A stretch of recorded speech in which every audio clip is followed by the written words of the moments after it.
जरांगे पाटील नेत्याची वाट पाहता का तुम्ही सगळ्यांना? कधी तुमचं रक्त सरसळ करायचंय?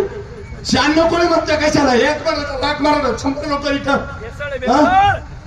काय पटायला पाहिजे? आपल्या पोरांचं नातवायचा विचार करा आता, नाही तर कधी नाही. आणि हे बाळकाव बलात्कार करणारे आपल्यावर, समाज बलात्कार करणार इथं, हे लक्षात घ्या. 35% म्हणायला आपण काही उपयोग नाही.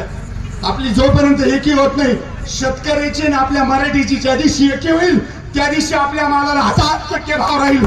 त्याच्यानं 1000%. कांदे 5000 रुपये 2 महिन्यापूर्वी असते, या बाळखाऊनी 40% निर्यात लावली. आता निर्यात उठवली त्यांनी त्यांच्याही घातली. कांदे 4000 रुपये आले. आज पाणी आहे किती शेतकऱ्याला? पाणी आज चांदवड पट्ट्याची बघा परिस्थिती. आमच्यापासून 2 किलोमीटर लोकांना पाणी नाही. आणि 21 चाळी सोडायला 25 सोडायला हा भाड खाऊन आणलाय. किती पाया पडावला अधिकाऱ्याच्या दाव पाणी आलाय चारीला.